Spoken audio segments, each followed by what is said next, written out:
शुभ प्रभात। यो सीआईएन को साझा खबर हो। लील प्रकाश चन्दसँगै गोविन्द खड्काको तपाईलाई स्वागत छ। सामुदायिक रेडियोबाट देशैभरि एकैसाथ प्रसारण भइरहेको साझा खबर सीआईएन खबर.com र मोबाइल एप सीआईएनबाट पनि सुन्न सकिन्छ। आज 2077 साल साउन 29 गते बिहिबार अगस्त 13 तारिक सन् 2020 नेपाल सम्वत 1140 भाद्र कृष्ण पक्षको नवमी तिथि। 12औं वर्ष प्रवेशको अवसरमा हजुरको रेडियो रामेछापलाई उत्तरोत्तर प्रगतिको शुभकामना व्यक्त गर्दै साझा खबरमा प्रमुख खबरका शीर्षकहरू। एकै दिन कोरोना संक्रमणबाट 11 जनाको मृत्यु, हरेक 4 मिनटमा 1 जना संक्रमित थपिँदै आजदेखि एक जिल्लाबाट अर्को जिल्ला जान रोक। सर्वसाधारण बिरामीबाट शिक्षण अस्पतालले उठाएको 18 करोड बैंक खाताबाटै हरायो। प्रहरी समायोजन प्रतिवेदन पारित, प्रदेश 1 मा सबभन्दा धेरै र कर्णालीमा सबभन्दा कम प्रहरी रहने। परीक्षा र भर्ना स्थगनले शिक्षा क्षेत्र झन अन्योलमा, निजी विद्यालयका हजारौं शिक्षकले तलब पाएनन्। नक्कली कागज बनाएर विषादी परीक्षण नगरी भित्रिँदै भारतीय तरकारी। बेलायतको अर्थतन्त्र 20% संकुचन, लाखौंले गुमाए रोजगारी। सरकारी भत्ताको लागि 27 लाखको आवेदन। अमेरिकामा कमला ह्यारिस डेमोक्रेटिक पार्टीबाट उपराष्ट्रपतिको उम्मेद्वार। र विश्वकप फुटबल छनौट र एसियन कपको खेल स्थगित।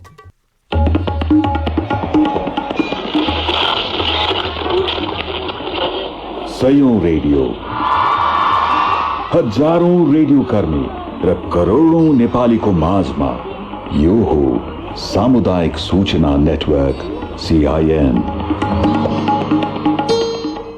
साझा खबरमा सबभन्दा पहिले कोरोना संक्रमण र मृत्युदर बढेको प्रसंग। कोभिड-19 संक्रमित वृद्धि भएसँगै मृत्युदर र गम्भीर बिरामी भएर आईसीयू र भेन्टिलेटरमा उपचार गराउने क्रम बढेको छ। स्वास्थ्य मन्त्रालयले पछिल्लो 24 घण्टामा मात्रै संक्रमणका कारण 11 जनाको मृत्यु भएको पुष्टि गरेको छ। आईसीयू र भेन्टिलेटरमा उपचाररत संक्रमितको संख्या 89 पुगेको छ। मोरङ, बारा र धनुषाका 2-2 जना तथा काठमाडौँ, कपिलवस्तु, महोत्तरी र धादिङका 1-1 जनाको मृत्यु भएको हो। तीमध्ये 5 जना राजधानीका विभिन्न अस्पतालमा उपचाररत रहेका थिए। काठमाडौँ उपत्यकामा कोरोना भाइरसको संक्रमणको दर फेरि उकालो लागेको छ। बितेको 24 घण्टामा काठमाडौँ उपत्यकामा 139 जनामा कोरोना देखिएको छ। स्वास्थ्य तथा जनसंख्या मन्त्रालयका अनुसार काठमाडौँमा मात्रै 109, ललितपुरमा 21 र भक्तपुरमा 9 जनामा संक्रमित देखिएको हो। देशैभरि हिजो एकै दिन 484 जना संक्रमित थपिएका छन्। मन्त्रालयका अनुसार 10,481 जनाको परीक्षण गर्दा 484 जनामा कोरोना देखिएको हो। यो सँगै नेपालमा कोरोना संक्रमितको जम्मा संख्या 24,432 पुगेको छ। गत 24 घण्टामा कोरोना मुक्त हुनेको संख्या 64 छ भने अहिलेसम्मको कोरोना मुक्त हुनेको जम्मा संख्या 16,728 पुगेको मन्त्रालयका प्रवक्ता डाक्टर जागेश्वर गौतमले जानकारी दिनुभयो। सञ्चार माध्यमको पहुँचबाट टाढा रहनुभएका नागरिकहरूलाई बुझ्ने व्यक्तिहरूले जनस्वास्थ्यका मापदण्ड बारेमा बुझाइदिनु हुन समेत अनुरोध छ र आवश्यक सहयोग गरी कोभिड-19 महामारीको नियन्त्रण एवं रोकथाममा नेपाल सरकारले सञ्चालन गरेको अभियानलाई सफल पार्न मद्दत गर्नुहुन अनुरोध गर्दछु। साथै स्वास्थ्य तथा जनसंख्या मन्त्रालयले कोभिड-19 महामारीको सन्दर्भमा ज्येष्ठ नागरिकहरूको सेवा प्रवाह सम्बन्धी मापदण्ड पनि स्वीकृत गरेको जानकारी गराउँदछु। नेपालमा प्रत्येक 1 घण्टामा 14 जना नयाँ संक्रमित थपिने गरेका छन् भने प्रत्येक 4 मिनेटमा 1 जनामा कोरोना संक्रमण देखिने गरेको छ। अहिले दैनिक 335 नयाँ संक्रमित थपिँदै गएका छन्। स्वास्थ्य तथा जनसंख्या मन्त्रालयका अनुसार बुधबार थप 484 जनामा कोरोना संक्रमण देखिएको हो। पछिल्लो एक सातामा 3042 जनामा संक्रमण देखिएको छ। बागमती प्रदेशको राजधानी हेटौडामा व्यवस्थित आइसोलेसनको अभाव भएपछि कोरोना संक्रमण पुष्टि भएकाहरू घरमै बसिरहेका छन्। संक्रमण परीक्षणको सिफारिस गर्ने हेटौडा अस्पतालका चिकित्सकलाई नै संक्रमण पुष्टि भएको छ। उहाँसँगै अन्य 8 जना स्वास्थ्य कर्मी क्वारेन्टाइनमा बसिरहेका छन्। संक्रमण समुदाय स्तरमा फैलिएको चिन्ता गर्न थालिएको छ। 2 मेडिकल अफिसरमा समेत कोरोना संक्रमण देखिएपछि त्रिवी शिक्षण अस्पतालको इमर्जेन्सी सेवा पनि हिजो बेलुकादेखि बन्द गरिएको छ। स्वास्थ्य कर्मीमा धमाधम संक्रमण देखिन थालेको छ। स्वास्थ्य कर्मीमा संक्रमण देखिन थालेपछि स्वास्थ्य उपचार नै विभिन्न अस्पतालमा अप्ठ्यारोमा परेको छ। संक्रमित स्वास्थ्य कर्मीको संख्या बढ्न थालेपछि सरकारले फ्रन्ट लाइनमा काम गर्नेलाई अनिवार्य पीसीआर परीक्षण गराएर कोरोना नलागेको पुष्टि भए मात्र काममा लगाउन अस्पतालहरूलाई निर्देशन समेत दिइसकेको छ। प्रदेश नम्बर 2 मा प्रहरी संगठनभित्र कोरोनाको जोखिम बढ्दै गएको छ। 7वटै प्रदेशमध्ये यो प्रदेश उच्च जोखिममा छ। नेपाली सेना, नेपाल प्रहरी, सशस्त्र प्रहरीका ब्यारेकभित्र समेत कोरोना संक्रमण देखिएको छ। महोत्तरीको सदरमुकाम जलेश्वर स्थित नेपाली सेनाको ब्यारेकभित्र कोरोना संक्रमण फैलिएको छ। कोरोना संक्रमण फैलिएपछि प्रहरीले आफैभित्र उच्च सतर्कता अपनाएको छ र प्रहरीलाई समेत दूरी कायम गरेर कार्यालयभित्रै बस्ने अभ्यास सुरु गरेको छ। प्रदेश 5 का 3 जिल्लामा पनि कोरोना संक्रमण टोल टोलमा पुगेको छ। रूपन्देहीको बुटवल, देवदहमा समुदाय स्तरमै संक्रमण फैलिएको स्थानीयले बताएका छन्। कपिलवस्तुको तौलियो हावा क्षेत्रमा यात्रा विवरण नै नभएका कैयौंमा संक्रमण देखिएको छ। बाँकेमा पनि संक्रमण दर उच्च रूपमा बढिरहेको छ। बुटवल 11 र 13 मा कोरोना संक्रमितको संख्या बढिरहेको छ। कन्ट्याक्ट ट्रेसिङ गर्न कठिन भएको प्रहरी र स्वास्थ्य कर्मीले बताइरहेका छन्। कोरोना संक्रमण बढ्न थालेपछि सरकारले आजदेखि एक जिल्लाबाट अर्को जिल्लामा जानका लागि निषेध गरेको छ। एक जिल्लाबाट अर्को जिल्लामा जानका लागि दिने गरिएको सवारी पास आजदेखि बन्द गरिएको छ। गृह मन्त्रालयले सबै जिल्ला प्रशासन कार्यालयलाई निर्देशन दिएर आजदेखि कुनै पनि गाडीलाई पास नदिन भनेको छ। राज्य व्यवस्था तथा सुशासन समितिले नेपाल प्रवेश गर्ने व्यक्तिको पहिचान खुल्ने गरी अभिलेख राख्न सरकारलाई निर्देशन दिएको छ। गृहमन्त्री रामबहादुर थापा, भूमि व्यवस्था मन्त्री पद्मा अर्याल, परराष्ट्र मन्त्रालयका सचिव शंकर दास बैरागी लगायतसँग छलफल गरेपछि समितिले भारतीय सीमामा हुने आवत जावतमा कडाई गर्न नेपाल प्रवेश गर्नेको पहिचान खुल्ने गरी अभिलेख राख्न भनेको हो। नेपालसँग भारत र चीनको मात्र सीमा जोडिएको छ। हालसम्म ती देशबाट नेपाल प्रवेश गर्दा अभिलेख राख्ने गरिएको छैन। पछिल्लो समय कोरोना महामारीका कारण नेपाल प्रवेश गर्न कडाई गरिए पनि प्रवेश गर्नेहरूको पहिचान खुल्ने गरी व्यवस्थित अभिलेख राखिएको छैन। यसबारेमा अभिलेख राख्न निर्देशन दिएको सभापति शशि श्रेष्ठले सीआईएनसँग बताउनुभयो। सीमावर्ती क्षेत्रमा अहिले नाकाहरू निश्चित गरेको छ। 10 वटा नाकाहरू भनेर तोकेको छ। त्यो नाकाबाट मात्र नागरिकहरूको आवत जावत थप कडाई गर्नु पर्यो। यो अन्यत्रबाट पनि चोरी छिपी लुकी छिपी चाहिँ आवत जावत भएको छ भन्ने खालको कुरा आएको छ, जसले गर्दाखेरि कोरोना महामारीलाई चाहिँ थप फैलिनको लागि चाहिँ यसले मद्दत गर्यो भन्ने हामीलाई लाग्यो। अनि समितिले चाहिँ खास त्यसरी आउने व्यक्तिहरूको अभिलेख राख्ने विषयमा पनि केही निर्देशन दिएको हो। ती सीमा नाकाहरूबाट आवत जावत गर्ने नागरिकहरूको चाहिँ पहिचान खुल्ने गरेर परिचय पत्रको आधारमा चाहिँ अनिवार्य रूपबाट उनीहरूको नाम चाहिँ त्यहाँ दर्ता गर्ने भन्ने चाहिँ हाम्रो अर्को मुख्य कुरा रह्यो। गत सोमबार बसेको मन्त्री परिषदको बैठकले भारतबाट नेपाल प्रवेश गर्न 10 वटा सीमा नाका तोकेको थियो। बैठकमा गृहमन्त्री रामबहादुर थापाले छिमेकीको अतिक्रमणकारी नीतिका कारण सिमानामा समस्या देखिएको बताउनुभयो। नेपाल र भारतबीच सीमा निर्धारण गर्दा नदीलाई सीमा मान्ने सिद्धान्तलाई प्रचलनमा ल्याइएको भन्दै गृहमन्त्री थापाले नदीले धार परिवर्तन गर्दा पनि सीमा परिवर्तन भएको र भारतीय पक्षबाट यो सीमा अतिक्रमणका विभिन्न क्रियाकलापहरू भइरहेको पनि जानकारी गराउनु भएको थियो। सरकारले भदौ 15 सम्म भर्ना र परीक्षा सञ्चालन गर्न नपाउने निर्णय गरेपछि शैक्षिक गतिविधि थप अन्योलग्रस्त भएको छ। शिक्षा क्षेत्र नै अन्योलमा छ। लकडाउन हटाउने निर्णयसँगै सरकारले भदौ 1 गतेबाट विद्यार्थी भर्ना र परीक्षा सञ्चालन गर्न पाइने निर्णय गरेको थियो। कोभिड-19 को संक्रमण बढ्दै गएकाले मन्त्री परिषदको सोमबार बसेको बैठकले अर्को निर्णय नभएसम्मका लागि त्यस्तो निर्णय गरेको थियो। संक्रमण कम नभएसम्म शैक्षिक क्षेत्र चलायमान हुन नसक्ने शिक्षाकर्मीहरू र शिक्षाविदहरूले पनि भनिरहेका छन्। सरकारबाट स्पष्ट मार्गदर्शन नआउँदा वैकल्पिक कक्षालाई औपचारिक मान्यता दिने कि नदिने भन्ने विषयमा पनि शिक्षा क्षेत्र अन्योल अवस्थामा देखिएको छ। शिक्षा क्षेत्रका कैयौं विद्यालयले अनलाइन कक्षा धमाधम बन्द गर्न थालेका छन्।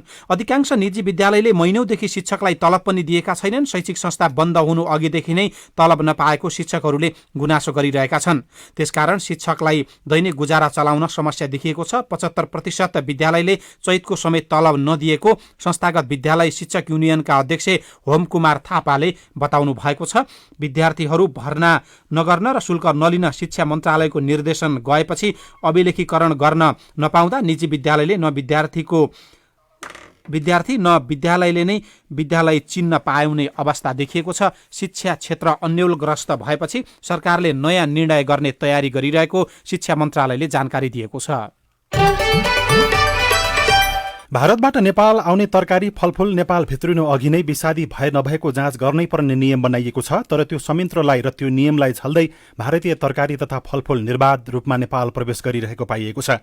कपिलवस्तुको कृष्णनगर नाकाबाट हरेक दिन तरकारी र फलफूल बोकेका सरदर 20वटा भारतीय गाडी नेपाल भित्रिन्छन्। विषादी भए नभएको रिपोर्ट आउन करिब 5 घण्टा लाग्छ, तर गाडीहरू छिनमै बाहिरिने गरेको पाइएको छ। सीआईएनसँगको कुराकानीमा कृष्णनगर भन्सार कार्यालयका प्रमुख विष्णु प्रसाद पौडेलले भन्नुभयो, व्यापारीहरूको बिजनेस डुइङ कस्ट गर्दाखेरि जहाँ सहज हुन्छ, जहाँ चाहिँ उनीहरूलाई सेवा सहज हुन्छ, उनीहरू त्यही कस्टम पोइन्टबाट लिएर आउँछन्। तरकारी तथा फलफूलमा विषादीको मात्रा जाँच गर्न झापाको बिर्तामोडमा पनि प्रयोगशाला स्थापना गरिएको छ, तर त्यो प्रयोगशालामा पनि नाम मात्रको मात्रै त्यहाँ विभिन्न क्रियाकलाप हुने गरेको पाइएको छ। कुनै भन्सारबाट जाँच पास प्रक्रिया लामो हुन्छ, कुनैबाट भने छिनको छिनमै काम हुन्छ। तरकारी तथा फलफूल व्यापारी भन्सारको यस्तो प्रक्रिया देखेर अचम्ममा पर्ने गरेका छन्। भारतबाट तरकारी र फलफूल आयात गर्दा अर्ग्यानो फस्फेट र कार्बोनेट नामक विषादी परीक्षण र प्लान्ट क्वारेन्टिनको सिफारिस अनिवार्य हुन्छ, तर यस्ता फर्जी कागजातका भरमा तरकारीहरू छुट्ने गरेका छन्।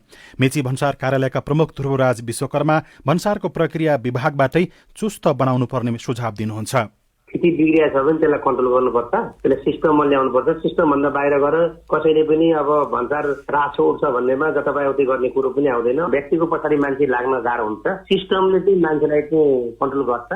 अहिले 7वटै प्रदेशमा विषादी अवशेष द्रुत विश्लेषण प्रयोगशाला स्थापना गरिएको छ।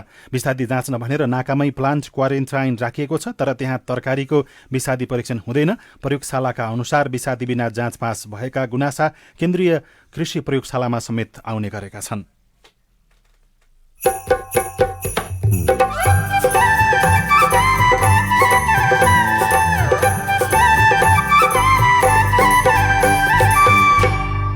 सामुदायिक सूचना नेटवर्क सीआईएन मार्फत देशैभरि प्रसारण भइरहेको साझा खबरमा तोकिएका सेवामा स्थानीय सरकारसँग जवाब खोज्दै नागरिक।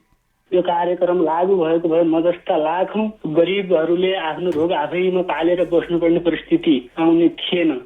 सर्वसाधारण बिरामीबाट शिक्षण अस्पतालले उठाएको 18 करोड बैंक खाताबाट गायब। प्रहरी समायोजन प्रतिवेदन पारित। प्रदेश 1 मा सबभन्दा धेरै प्रहरी रहने लगायतका खबर बाँकी नै छन्। सीआईएनको साझा खबर सुन्दै गर्नुहोला। सुत्केरी समय एक विशेष अवस्था हो। कोरोना भाइरस कोभिड-19 महामारीको समयमा यस अवस्थालाई अझ बढी ध्यान दिनुपर्छ। सुत्केरीलाई पनि कोरोना भाइरसको संक्रमण हुन सक्छ। जुनसुकै अवस्थामा पनि सुत्केरीलाई विशेष हेरचाह र स्याहार चाहिन्छ। सुत्केरी अवस्थामा पनि खतराका लक्षणहरू देखिन सक्छन्। ज्वरो आउनु, योनिबाट गनाउने पानी बग्नु वा तल्लो पेट दुख्नु, धेरै रगत बग्नु, टाउको साह्रै दुख्नु, हात खुट्टा अररो भई मूर्छा पर्नु। यस्ता लक्षणहरू देखा परेमा तुरुन्तै नजिकैको स्वास्थ्य संस्थामा जाँच्न लैजानु पर्दछ। समयमै खतराका लक्षणको पहिचान गरी सुत्केरी अवस्थालाई सुरक्षित बनाऊ। कोभिड-19 सम्बन्धी कुनै पनि जिज्ञासा भएमा पैसा नलाग्ने कल सेन्टर 1115 वा 1133 मा सम्पर्क गरौँ। राष्ट्रिय स्वास्थ्य शिक्षा सूचना तथा सञ्चार केन्द्र र UNFPA द्वारा जनहितमा जारी।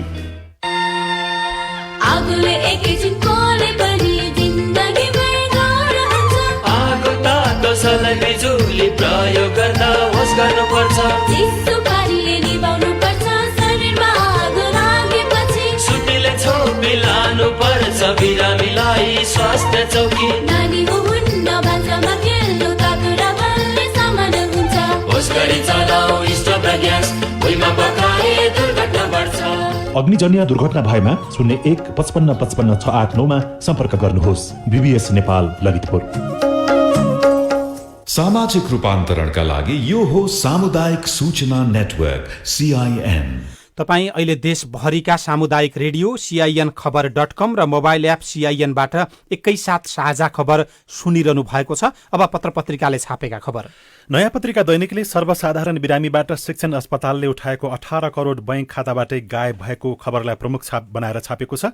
सर्वसाधारणको उपचार बापत त्रिवी शिक्षण अस्पताल महाराजगञ्जले उठाएको 18 करोड रुपियाँ बैंकबाट हराएको हो। अस्पतालको बैंक मौजातमा 18 करोड नभेटिएको भन्दै महालेखाले प्रश्न उठाएपछि त्रिभुवन विश्वविद्यालयले छानबिन सुरु गरेको छ। शिक्षण अस्पतालले 3 वर्षसम्म लेखा परीक्षण गराएको थिएन। आर्थिक वर्ष 2073-74 देखि 75-76 सम्म शिक्षण अस्पतालको लेखा परीक्षण एकैपटक भएको थियो। अस्पतालले विभिन्न बैंकका खातामा रहेको भनेको 17 करोड 94 लाख 58 हजार बैंकमा नभेटिएको महालेखाको 57 प्रतिवेदनमा उल्लेख गरिएको छ।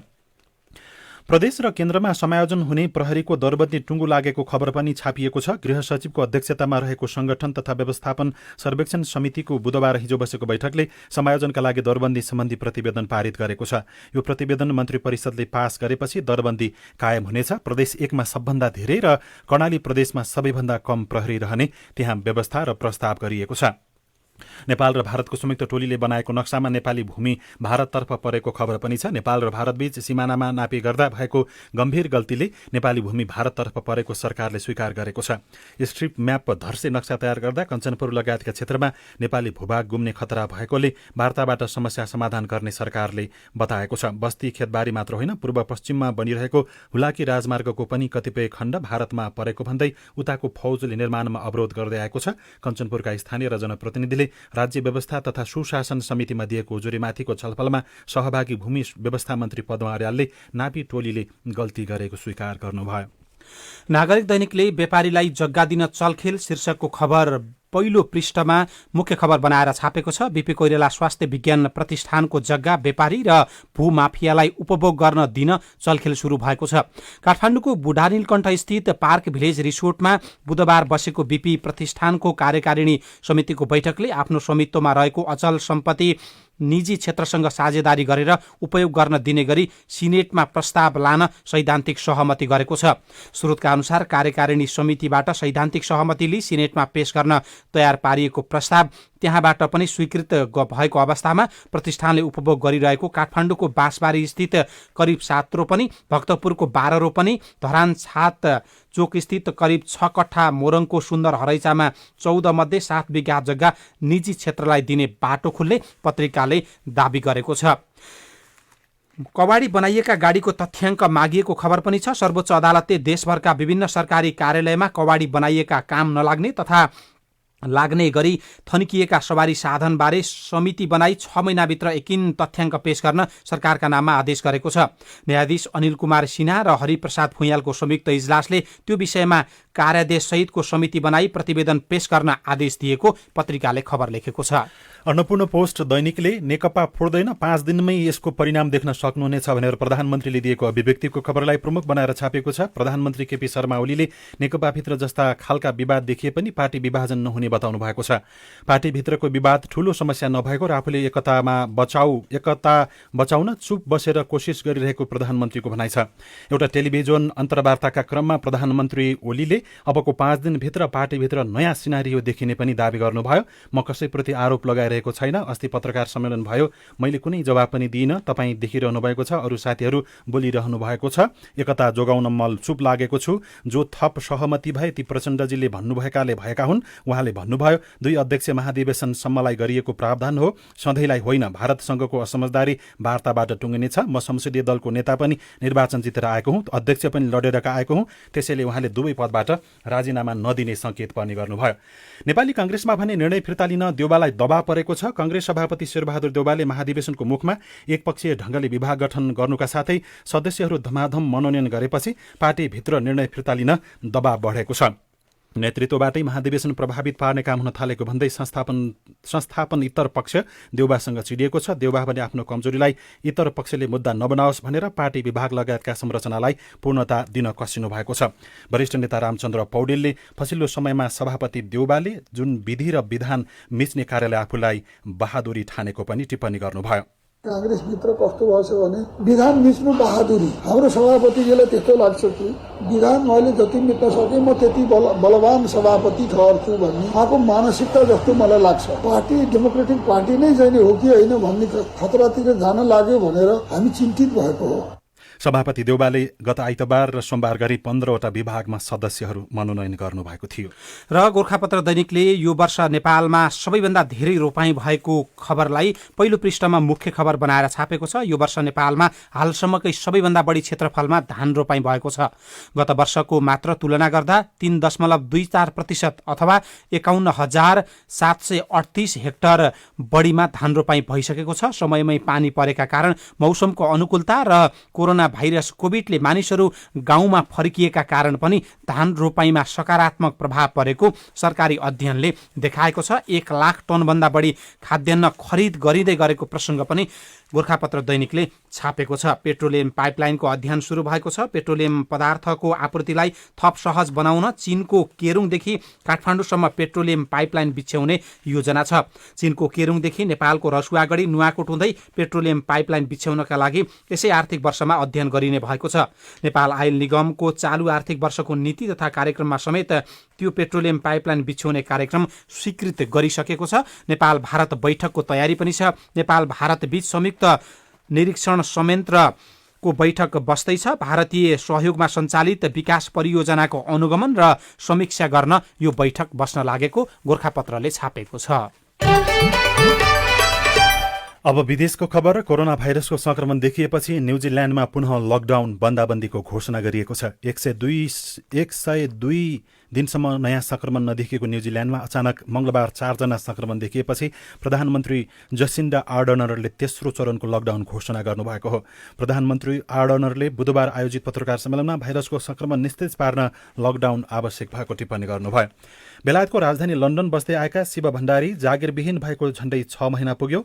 फुल टाइम काम गरिरहँदा पारिवारिक बाध्यताले जागिर छोडेका उहाँ लगतै कोभिड-19 को चपेटामा पर्नुभयो। कोभिड अनि लकडाउनका कारण धेरै कम्पनी बन्द भए। अस्तित्वमा रहेका कम्पनीले पनि कामदार निकाल्न थाले।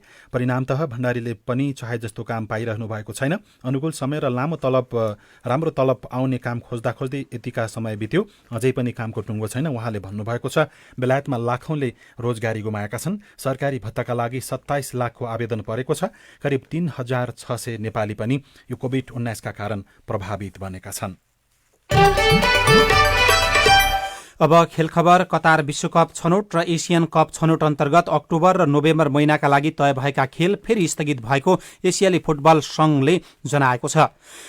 एएफसीले बुधबार विश्वकप र एसियन कप छनौटका बाँकी खेल सन् 2021 सम्मका लागि स्थगित गरिएको आफ्नो वेबसाइट मार्फत जानकारी गराएको हो।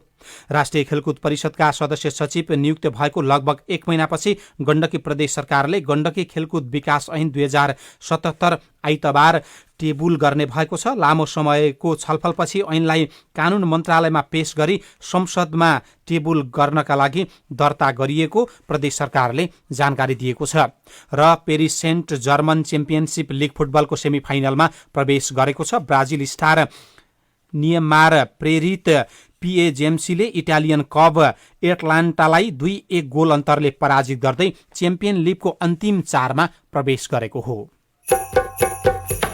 नागरिकका गुनासा र जनप्रतिनिधि तथा सरकारवाला निकायको जवाब, प्रश्नोत्तर श्रृङ्खला लगायत कार्टुन र अरू खबर पनि बाँकी नै छन्। सीआईएन को साझा खबर सुन्दै गर्नुहोला। महिला हिंसा विरुद्ध जनहितमा जारी सन्देश। विपदको बेला महिला, बालबालिका, अपाङ्गता भएका व्यक्तिहरू र ज्येष्ठ नागरिक बढी जोखिममा पर्छन्। कोरोना भाइरसको संक्रमण र बन्दाबन्दीले महिला र बालिकाहरूमा शारीरिक, मानसिक, आर्थिक र यौनजन्य प्रकृतिका हिंसाहरू बढिरहेका छन्। कोरोनाको जोखिम र उनीहरूमाथि भइरहेको हिंसाले मनोसामाजिक समस्या बढ्न सक्छ। कुनै पनि बहानामा महिला र बालिकामाथि आफू पनि हिंसा नगरौं। हिंसा भएमा वा हुने डर छ भने तुरुन्तै सम्बन्धित निकायमा खबर गरौं। हिंसाको उजुरीका लागि निम्न निकायहरूमा सम्पर्क गर्न सकिनेछ। राष्ट्रिय महिला आयोग 1145, बाल हेल्पलाइन 1098 र 1177 मा खबर गरौं। वर्ल्ड भिजन इन्टरनेशनल नेपालबाट जनहितमा जारी सन्देश। पवन कलीसँग कोरोनाका कुरा। नमस्ते, सन्चै हुनुहुन्छ? क्यारा लानुभयो घरमा? ये मेरो अत्यासलाई मेरो यादले सतानी म त आइहाले क्यारे म पवन कली नि सन्चै छु। नेपाल सरकार स्वास्थ्य तथा जनसङ्ख्या मन्त्रालय, राष्ट्रिय स्वास्थ्य शिक्षा सूचना तथा सञ्चार केन्द्र, सेभ द चिल्ड्रेन र सामुदायिक सूचना नेटवर्क CIN को प्रस्तुति।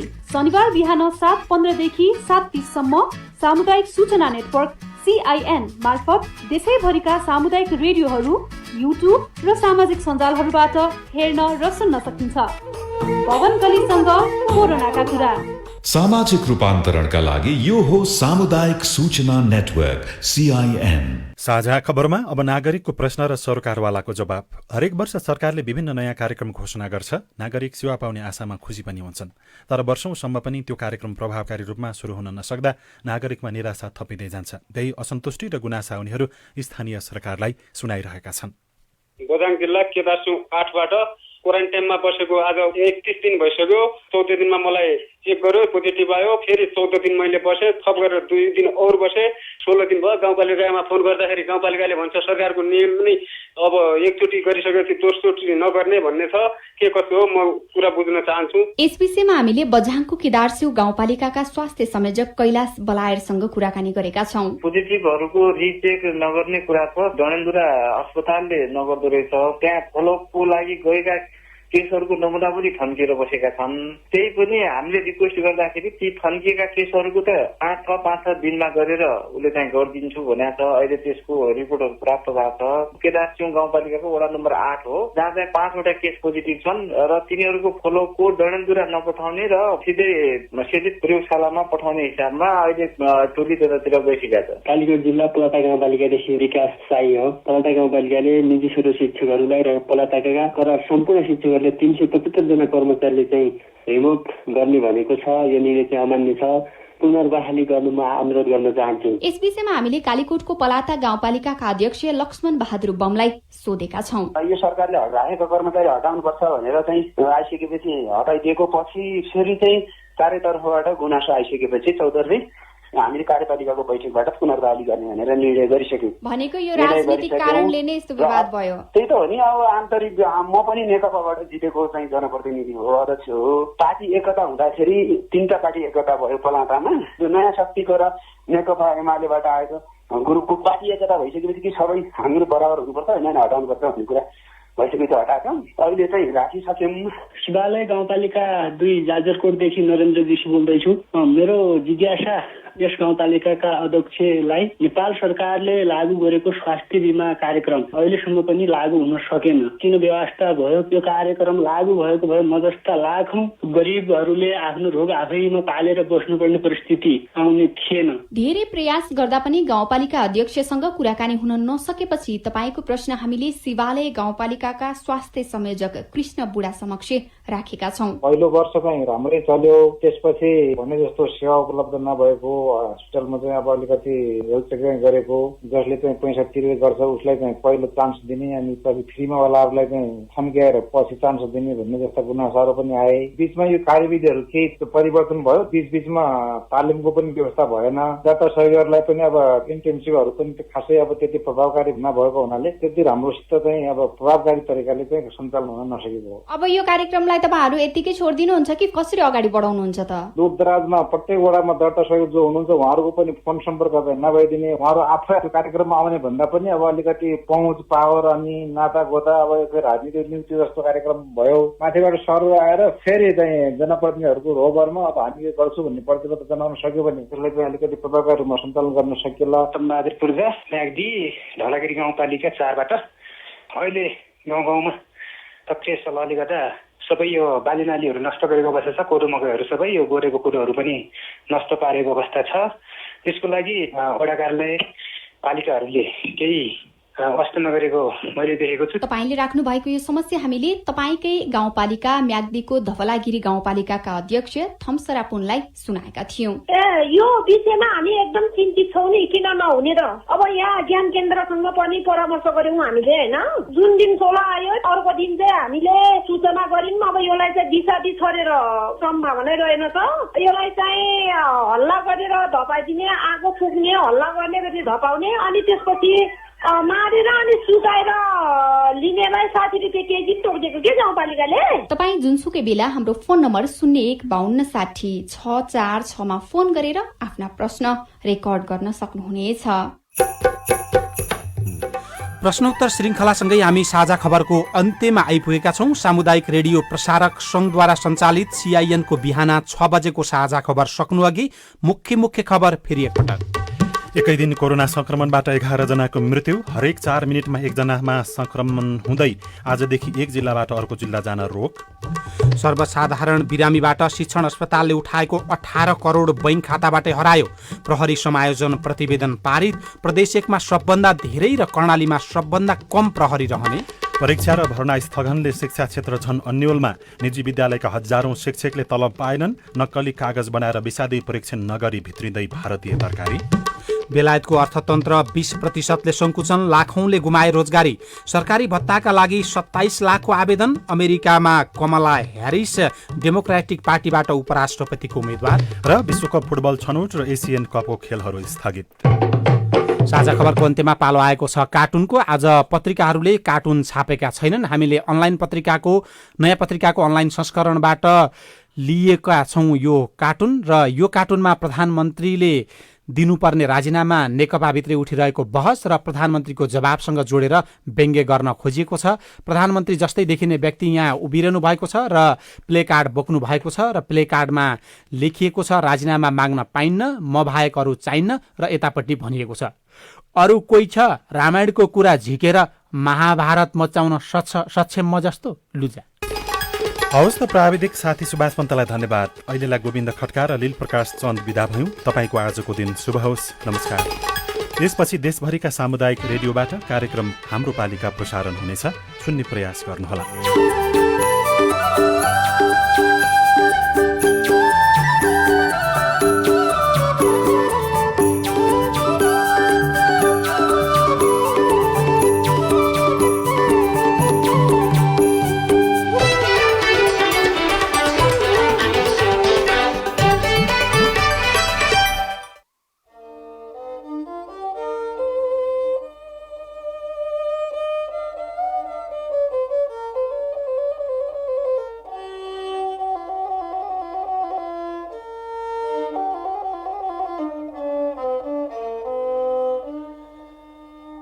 के छ अचेल गाउँठाउँमा कस्तो छ